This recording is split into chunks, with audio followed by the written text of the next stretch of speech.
الحمد لله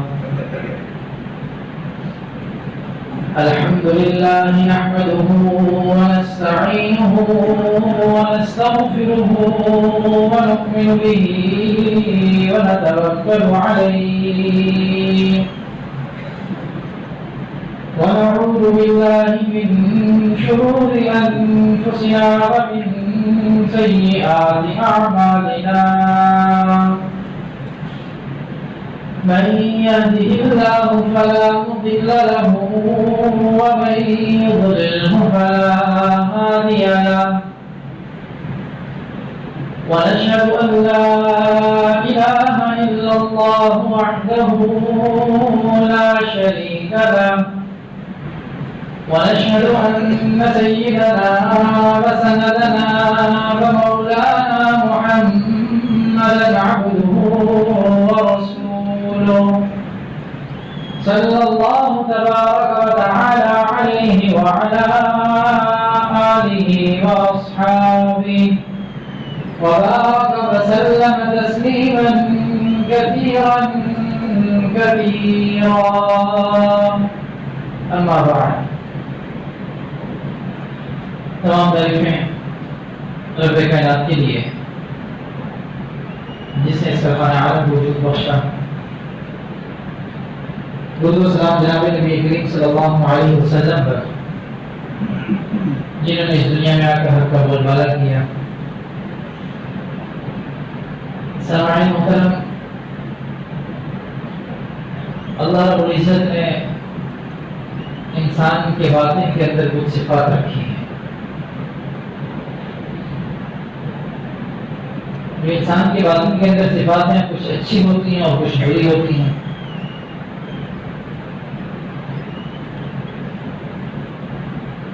جو اچھی صفات ہیں ان کا ہونا بہت ہی خوشائند ہے، اچھی بات ہے.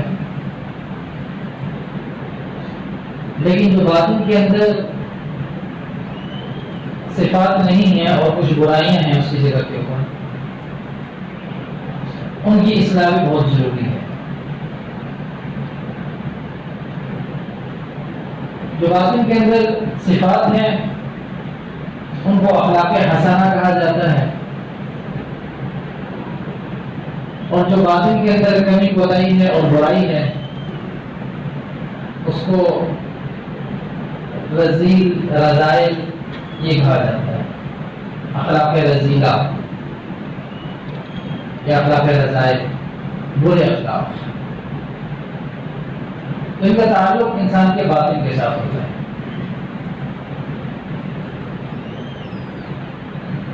اور بعض بیماریاں باطن کے اندر ایسی ہوتی ہیں جن کی سمجھ انسان کو خود لگ جاتی ہے. اس کو معلوم ہو جاتا ہے کہ یہ برائی ہے میرے اندر اور اس کی اصلاح کی ضرورت ہے مجھے. لیکن کچھ رذائل ایسے ہوتے ہیں کہ جن کی انسان کو خبر نہیں ہوتی اور انسان خود اس کے اندر مبتلا ہو جاتا ہے. اب جیسے تکبر ہے،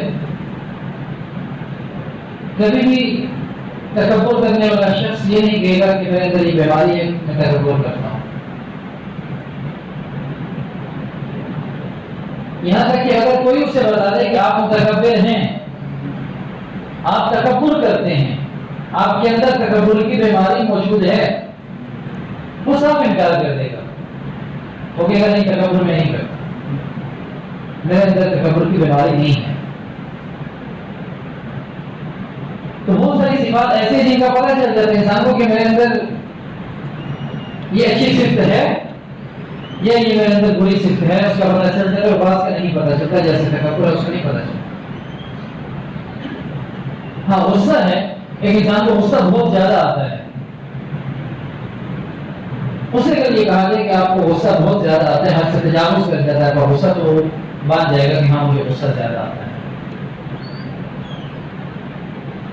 غلط کرنے کا مقصد یہ ہے کہ بہت ساری جو رذائل ہیں باطن کے اندر، جو بری صفات ہیں، ان کا انسان کو معلوم ہو جاتا ہے اور بعض کا معلوم نہیں ہوتا.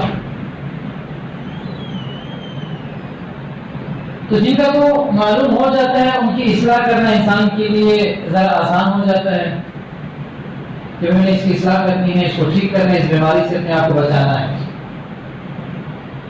لیکن اگر نہیں پتہ چلتا تو اس کا ٹھیک کرنا ذرا مشکل ہو جاتا ہے. پھر کوئی بھی بتائے تب بھی ذرا مشکل کام رکھتا ہے. تو پچھلے 2 جمعوں میں جو بات چل رہی تھی کہ ہم نے اپنی اصلاح کروانی ہے. جیسے روحانی بیماریاں ہیں، جسمانی بیماریاں ہیں، اسی طریقے سے اندر انسان کے کچھ صفات اچھی بھی ہیں، کچھ صفات بری بھی ہیں. تو بری صفات کی اصلاح کرانا یہ انسان کے لیے بہت ضروری ہے. صحابہ کرام رضی اللہ تعالی علیہم اجمعین جناب نبی کریم صلی اللہ علیہ وسلم کی خدمت میں حاضر ہوتے تھے اور آ کر اپنے حالات بیان کرتے تھے کہ یا رسول اللہ میری زندگی ایسی گزر رہی ہے، میرا مزاج ایسا ہے، میرے دوستوں کے ساتھ معاملات ایسے ہیں، میری طبیعت کے اندر تیزی ہے یا زیادہ ضرورت سے زیادہ نرمی ہے، بتاتے تھے. اور جناب نبی کریم صلی اللہ علیہ وسلم پھر اس صحابہ کرام رضی اللہ تعالی اجمعین کی اصلاح فرمایا کرتے تھے. تو آج کے اس دور میں بھی ہمارے لیے بہت ضروری ہو گیا کہ ہم اپنی اصلاح کروائیں. جیسے ہم اپنے ظاہری اعمال کو خوبصورت بنانے کی کوشش کرتے ہیں، ایسے ہی ہم اپنے باطن کو بھی خوبصورت بنانے کی کوشش کرتے ہیں. ورنہ ہوتا کیا ہے کہ ظاہری طور پر نماز میری بہت اچھی ہو جاتی ہے، اس کا رکوع ٹھیک ہے، اس کا قیام ٹھیک ہے، اس کا سجدہ ٹھیک ہے، اس کا جلسہ قاعدہ ٹھیک ہے، لیکن جو اندر باطن کی بری صفاتیں وہ لے کر ہم نماز پڑھ رہے ہوتے ہیں، جس کا کوئی نماز کے اوپر کوئی خاطر خواہ نماز کا جو فائدہ ہے وہ ہماری زندگی کے اندر نظر نہیں آتا. اب ایک انسان ڈھیر ساری گندگی، تکبر کی، بغض کی، کینے کی، حسد کی، شہوت کی یہ لے کے نماز پڑھ رہا ہے تو نماز اس کو وہ کمال درجے تک فائدہ نہیں پہنچا سکتی جس کا نماز کا مقصود جو ہے کہ ان الصلاۃ تنہی عن الفحشاء والمنکر، کہ نماز تو بے حیائی اور بری باتوں سے روکتی ہے.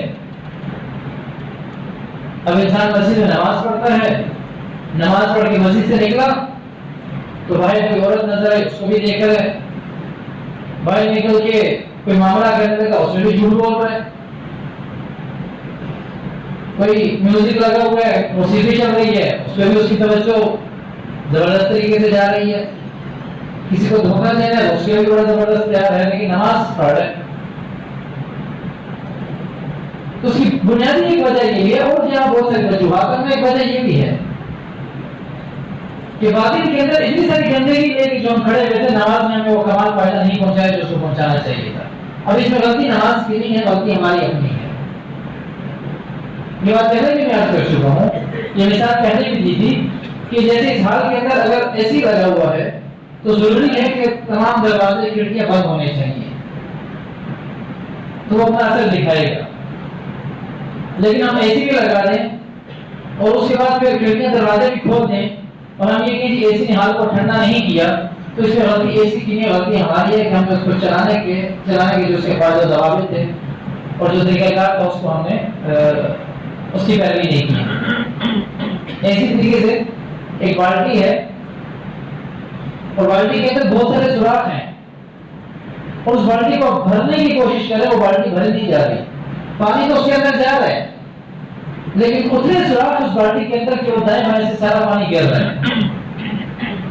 تو ہم بھی اپنے لیے ثواب کی بالٹی کو بھرنا چاہتے ہیں، لیکن اس کے اندر کہیں پہ حسد کا سوراخ ہے، کہیں پہ کینے کا سوراخ ہے، کہیں پہ بغض کا سوراخ ہے، کہیں پہ اپنی انا کا سوراخ ہے. تو یہ سارے سوراخ ایسے ہیں کہ وہ بالٹی کو بھرنے نہیں دے رہے.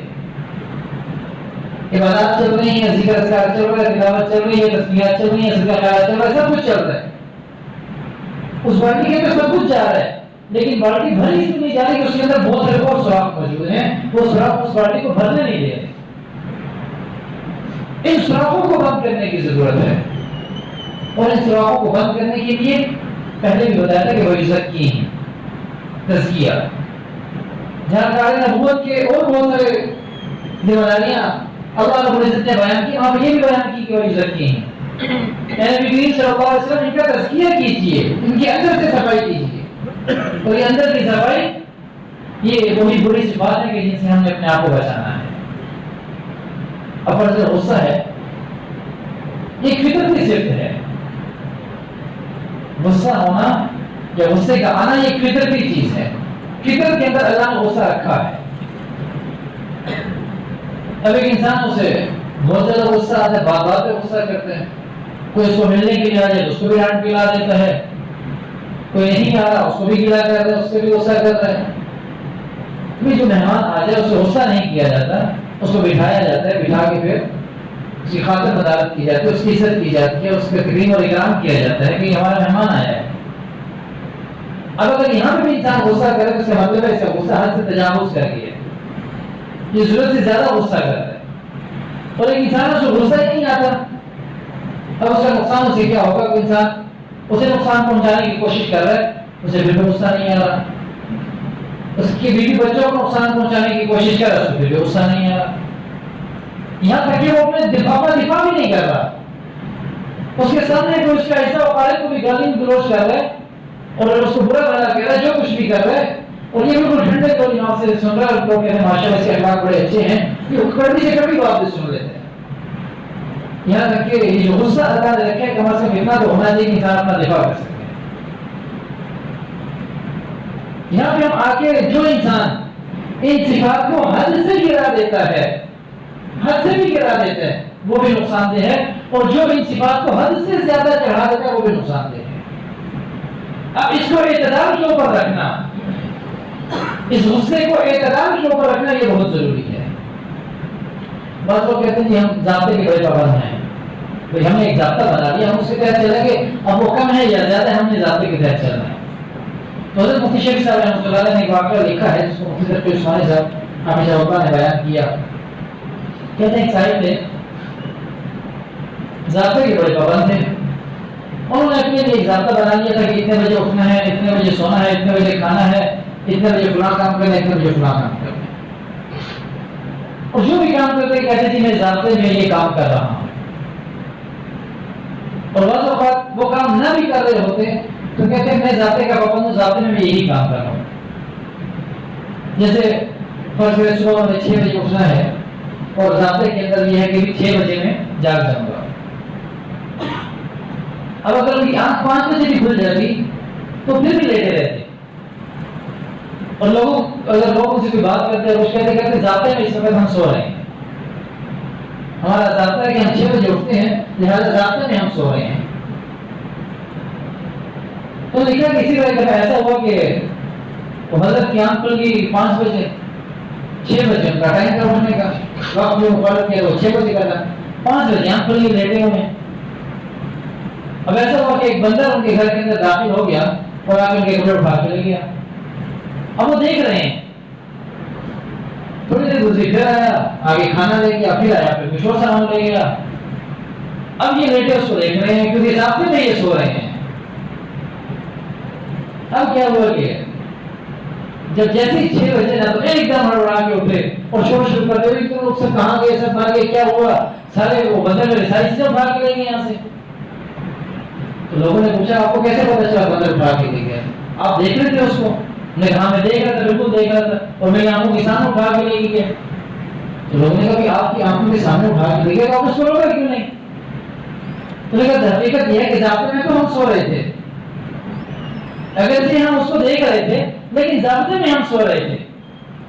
اب یہاں پہ ضابطہ اتنا غالب آیا کہ اپنا نقصان بھی ہو گیا لیکن ضابطے کو ٹوٹنے نہیں دیا۔ تو بہت اوقات انسان اپنے لیے کچھ ضابطہ مقرر کر لیتا ہے لیکن وہ صحیح پیمانے وہ صحیح اس کے اوپر بیٹھتا نہیں ہے، صحیح اصول کے اوپر بیٹھتا نہیں ہے۔ تو یہاں پہ بھی بعض اوقات انسان کچھ ضابطے مقرر کر لیتا ہے، اب وہ غصے کا ہو تو اس کے اوپر سے مقرر کر لیا، وہ نرمی کا ہو تو اس کے اوپر سے مقرر کر لیا، تو اب وہ انسان کو پھر پتہ نہیں چلتا کہ وہ کس حیثیت میں کیسے چلے۔ تو اس لیے بہت ضروری یہی ہے کہ ہم لوگ اپنی اصلاح کروائیں اس کی۔ جو لوگ اپنی اصلاح کروا چکے ہیں، جو اس قابل ہیں کہ دوسروں کی اصلاح کر سکے، تو ان سے اصلاح کروا لینی چاہیے۔ اس میں محنت کی بات ہے، انسان کو بیماری لگی ہو تو ڈاکٹر کے پاس جا کے بتانے میں کوئی شرم اور عار کی بات نہیں ہے کہ مجھے یہ بیماری لگی ہے اور مجھے اس کی دوا چاہیے۔ تو ایک تو چیز یہ کہ فطرت کی چیزیں ہیں، فطرت کے اندر اللہ نے سب کچھ رکھے، حسد ہے، کینہ ہے، بغض ہے، شہوت ہے، غصہ ہے، نرمی، جو بھی چیزیں ہیں یہ سب اللہ نے رکھی ہیں، اور رکھنے کے بعد اس بات کا پابند بھی کیا ہے کہ اب ان کو حد اعتدال کے اوپر رکھا جائے۔ بہت زیادہ غصہ آ رہا ہے تو اپنی اصلاح کروا دیں کہ ہمیں غصہ بہت زیادہ آتا ہے، میں یہ چاہتا ہوں کہ میرا غصہ حد اعتدال پہ رہے، ایسا بھی نہ ہو کہ میں بالکل نرم پڑ جاؤں، کو میرا حق بھی مار دے تو پھر بھی میں ہنستا کھیلتا اس کے ساتھ ہنسی خوشی رہوں، اپنا حق بھی نہ لے سکوں، اور ایسا بھی نہ ہو کہ اگر کوئی مجھے ملنے کے لیے آ رہا ہے تو میں اس کو بھی کاٹنے کے لیے دونوں کو مجھے ملنے کے لیے کیوں آ رہا ہے. تو حد اعتدال کے اوپر رکھنا یہ بہت ضروری ہے. اسی طریقے سے اگر انسان کی شہوت بہت زیادہ ہے، یہ بھی باطن کی بیماری ہے، شہوت کا زیادہ ہونا بہت زیادہ ہے، اس کے لیے بھی ضروری ہے کہ جا کے صاحب کو بتائیں جس سے آپ کا مزاج بنتا ہے، جس کی بات آپ برداشت کر سکتے، جس کو آپ سمجھتے ہیں کہ یہ میرے لیے ٹھیک آدمی ہے، اس کو میں نے اس کا انتخاب کریں. آپ ضروری نہیں ہے کہ کسی ایک کا انتخاب کیا تو آپ بھی اسی کا کریں، کسی دوسرے نے کسی کا کیا تو آپ بھی اسی کا کریں، آپ پابند نہیں ہیں کسی کے، یہ جس کا میں کیا وہ آپ اسی کا انتخاب کریں، آپ کسی کے پابند نہیں ہیں. آپ کا مزاج جس سے ملتا ہے، آپ جس کی قدر کر سکتے ہیں، جس کی عزت کر سکتے ہیں، جس کی بات کو آپ لے سکتے ہیں، جس کی بات کو آپ سمجھ سکتے ہیں، جس کی بات کو آپ مان سکتے ہیں، بس آپ اس کے دیکھنے اس کے قابل ہے کہ اصلاح کر سکتے ہیں، آپ اصلاح کروائیں اس. تو جو بھی چیزیں اب بعض اوقات حسد کی بیماری انسان کے اندر ہوتی ہے، اب جا کے انسان بتایا کہ ایسا معاملہ ہے کہ میرا ساتھی جب مجھ سے زیادہ نمبر لے لیتا ہے یا میرا ساتھی مجھ سے زیادہ کما لیتا ہے تو اس وقت میری طبیعت کے اوپر بڑا بوجھ بن جاتا ہے اور مجھے یہ چیز بالکل بھی اچھی نہیں لگتی. جا کے انسان بتایا میں اپنی اصلاح کروانا چاہتا ہوں. اس کے اندر سے دو چیزوں کی زیادہ ضرورت ہوتی ہے، ایک اطلاع اور ایک اتباع. ایک ہوتی ہے اطلاع کہ آپ کو جو بیماری لگی ہے، آپ کے اوپر جو حالات چل رہے ہیں، اس کی اطلاع اپنے صاحب کو ضرور کریں. یہ ان صاحب کو ضرور اطلاع کریں کہ میرے اوپر یہ حالات چل رہے ہیں، میرے یہ معاملات چل رہے ہیں، میرے اندر ایسی طبیعت کے اندر یہ چیزیں میرے اندر پیدا ہو رہی ہیں. ٹھیک ہے، جیسے میں تکبر کا بتایا کہ انسان کو نہیں پتا چلتا، لوگ کہیں بھی نہیں پتا چلتا، تو انسان جا کے بتا دے کہ لیکن لوگ کہتے ہیں کہ میں متکبر ہوں. تو اپنے حالات یہ سارے حالات ہیں، اب آپ مجھے بتائیں کہ میں متکبر ہوں کہ نہیں ہوں. ٹھیک ہے، بس میں آپ کو بیماریوں کا نہیں پتا چلتا. آپ ڈاکٹر کے پاس جائیں گے کہ مجھے ایسا محسوس ہوتا ہے، آپ چیک کر کے بتائیں کہ ایسا ہے کہ نہیں ہے، یہ بیماری مجھے ہے کہ نہیں ہے. تو جا کے بتا دیں لوگ مجھے کہہ رہے ہیں کہ آپ متکبر ہیں، مجھے بتا دیں میں متکبر ہوں یا نہیں ہوں، میرے اندر تکبر ہے یا نہیں ہے. تو اسی طریقے سے اگر آپ کا ساتھی آپ سے کوئی اچھی چیز لے لیتا ہے، کمائی اچھی کر لیتا ہے، پڑھنے میں نمبر اچھے لے لیتا ہے یا کوئی اور معاملہ ہے، تو آپ جا کے بتائیں کہ اس وقت میری طبیعت کے اوپر بڑا بوجھ بنتا ہے، میرے سے یہ چیز اتنی جلدی ہضم نہیں ہوتی. تو مجھے بتائیں کہ میرے اندر حسد کی بیماری ہے کہ نہیں ہے، اور اگر بیماری ہے تو اس کو ٹھیک کرنا کیسے. پہلی چیز ہے اطلاع. اطلاع ضرور کریں. اطلاع کے بعد دوسری چیز ہوتی ہے اتباع، کہ اب جب وہ کوئی علاج بتا دیں تو اس کا اتباع کرنا بھی ضروری ہے. ہمارے یہاں کیونکہ یہ چیز بہت بدنام ہو چکی ہے، بہت خراب ہو چکی ہے، کچھ جو اس فیلڈ کے لوگ تھے ان کی وجہ سے اور کچھ جانے والوں کی وجہ سے. لیکن دونوں طرف سے خرابی ہے. جو جانے والے تھے انہوں نے بھی کوئی اتنا لمبا چوڑا چکر کر دیا جا جا کے اور اس طرح کی حرکتیں کر کر کے کہ شعبہ ویسے بدنام ہو گیا. اور کچھ جو اس شعبے کی ذمہ دار حضرات تھے انہوں نے کچھ ایسی حرکتیں کی اور کچھ ایسے معاملات کیے کہ بدنام کے دونوں طرف سے ایسا. لیکن حقیقت کے اندر یہ شعبہ بہت ہی اچھا شعبہ ہے، کیونکہ اگر انسان کی اپنی اصلاح ہوتی ہے تو سب سے اچھا شعبہ یہی ہے. تو اس لیے اس کو لینا چاہیے جہاں پہ بہت ساری بری چیزیں ہوتی ہیں. ہر جگہ پہ 2 4 5 6 8 10 نمبر ہوتے ہیں. آپ اگر دودھ بھی لیں گے نا کسی جگہ سے یا کپڑا بھی خریدیں گے کسی جگہ سے تو آپ 2 4 دکانیں دیکھ کے چھان بین کر کے پھر کپڑا خریدیں گے. اور ایسا بھی ہوگا کہ جو کپڑا دکاندار آپ کو بتا دے گا وہ کپڑا آپ خرید لیں گے. آپ اسے دیکھیں گے، چیک کریں گے، اس کا رنگ پسند آئے گا، کپڑے کی کوالٹی پسند آئے گی، اس کے گرمی سردی کے حساب سے اس کا چلنا پسند آئے گا. ہر چیز دیکھنے کے بعد اس کی رقم آپ کو پسند آئے گی تو تب آپ جا کے اس کو خریدیں گے. نہیں تو اس کو چھوڑ کے بھی دکان پہ چلیں گے، وہاں نہیں پسند آئے گا دوسرے کی دکان پہ چلے جائیں گے. اور آپ میں سے اگر کسی نے اپنی خواتین کے ساتھ خریداری کی تو زیادہ تجربہ ہوگا کہ کس طریقے سے آدھی دکان کھلوا کے اگلی دکان پہ چلے جاتے ہیں، ہمیں نہیں پسند ہے تو اگلی دکان پہ جا رہے ہیں. وہ آدھے بچارہ دھان پورا دن وہی بند کرتا رہتا ہے. تو کوئی بھی ایسا نہیں کرتا. تو اس طریقے سے یہ بھی ایسی فیلڈ ہے، اس کے اندر بھی 2 4 8 10 نمبر ہر جگہ پہ موجود ہیں. ضروری نہیں کہ ہر بندہ آپ کو ایک ہی نمبر ملے گا. تو یہاں پہ بھی بہت سارے نمبر آپ کو ملیں گے، لیکن ان نمبروں میں آپ کو خود انتخاب کرنا ہے کہ میرے لیے کون سا اچھا ہے، کون سا ٹھیک ہے. میں یہ سمجھ کے اس بندے سے اپنی اصلاح کر رہا ہوں کہ میری نظر میں یہی ایک نمبر ہے، اور پھر اس کے اوپر اعتماد کریں. تو اس کی اتباع کرنا بہت ضروری ہے کہ جو بات میرے کو بتائے اس حساب سے وہ اعمال لے لیں. دیکھیے وظائف کو بتا رہے ہیں، وظائف میں پہلے بتایا تھا کہ وظائف ان اصلاح تک پہنچنے کی سیڑھی ہوتی ہے، مقصود وظائف نہیں ہوتے. ہم وظائف بھی لے لیتے ہیں اور پھر ان کی اصلاح کے تعلق بھی قائم کر لیتے ہیں اور اس کے بعد پھر ہمیں نہیں پتا کہ وہ کہاں پہ اور ہم کہاں پہ ہیں. ٹھیک ہے، یہ بڑی خرابی یہ ہوتی ہے. جی میں فلاں حضرت سے رہتا ہوں، میرا اصلاحی تعلق فلاں حضرت کے ساتھ ہے اور میں خود اعمال میں بالکل بگڑے ہوئے ہیں، اس کا مطلب یہ ہے کہ میں ان کے ساتھ اتباع اور اتباع کا تعلق ان کے ساتھ نہیں ہے میرا. تو اس لیے اتباع بھی ہو اتباع بھی ہو، اور اس کے لیے ضروری ہے کہ ان کے ساتھ تعلق کے اندر انسان رہے اور جو چیزیں وہ بتائیں اس حساب سے بتانی ہے، اس حساب سے وہ پھر آپ کریں گی. تو اسی وجہ سے انشاءاللہ مزید گفتگو بھی سنتے ہیں.